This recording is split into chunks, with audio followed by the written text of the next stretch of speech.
Brendan and I are here to talk about Portland Solidarity Network. So we've been around for about 3 years.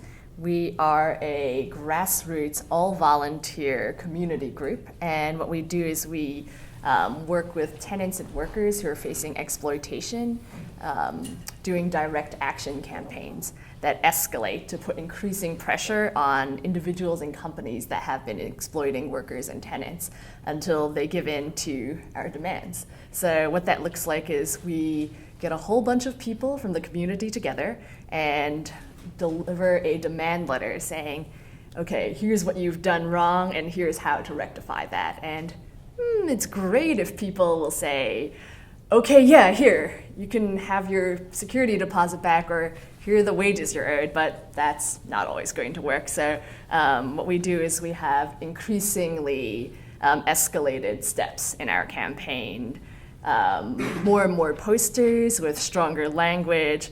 We have tons of people call in to the business or to the individual saying, do what's right. And we also picket outside the business. I'd like to emphasize that we are not a nonprofit. This is not a service-oriented model. We work using mutual aid, people helping each other in the community. And we also have a lovely partnership with VOS so that we can coordinate our activities, our direct action organizing with VOS day laborers. And our campaigns have been very successful. Yeah, they've been very successful. We've won just over 80% of the campaigns that we've done.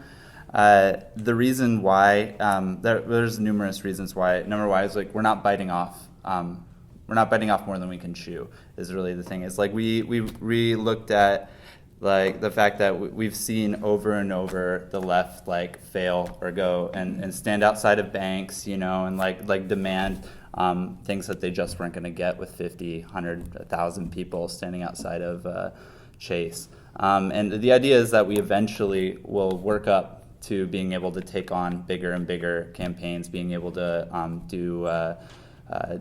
do tenants unions, eventually get to the point where we're organizing workplaces, but we just don't feel like that's where we're at now. We don't feel like that the left actually has the capacity to do that in any sort of grassroots way.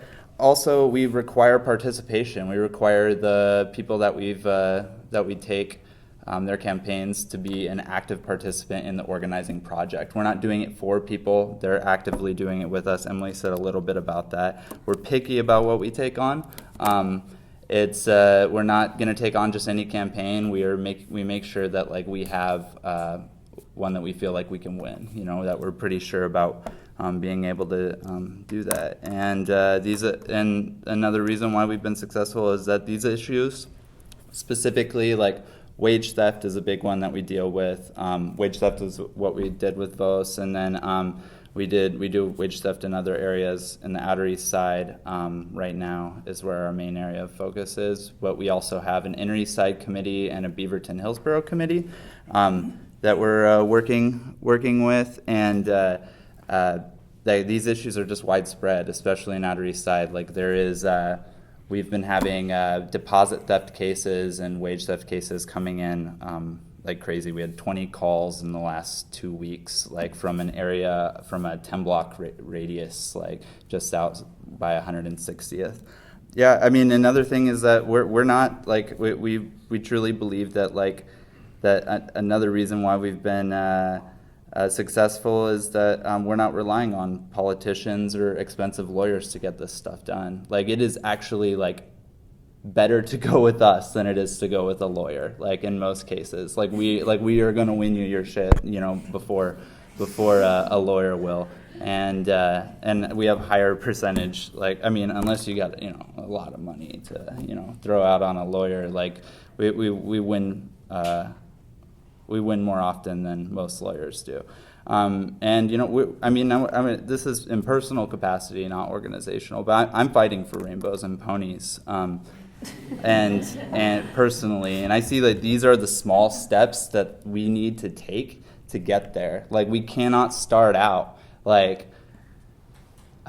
we can't start out with unreasonable demands. Like, we have to win the small things, build up our capacity, get to the point where we can win those bigger and bigger demands, and then eventually we can get to a society where we all have rainbows and ponies. Emily's going to tell you now how to get involved. Yeah, so there are a number of ways to get involved. I'm going to do the opposite of what Lewis said. I'm going to start at the big level. So the reason Portland Solidarity Network works is because people actually come and get involved in organizing the campaigns and show up to the events, and that's like the biggest thing you can do. So I strongly encourage you to come and talk to us if you're interested in getting involved.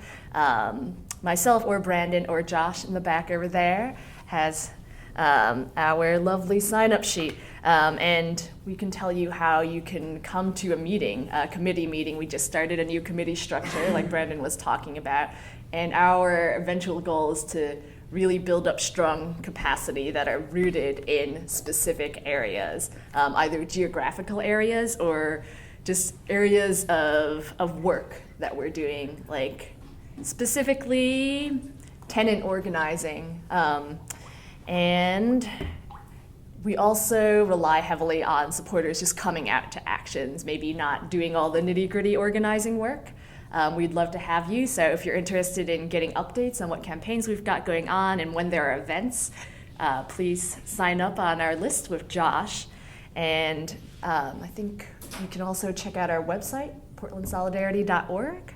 We may have pamphlets back there. I think we do, yeah, for more information. And we also love financial contributions. If that's something you can swing, then hit us up.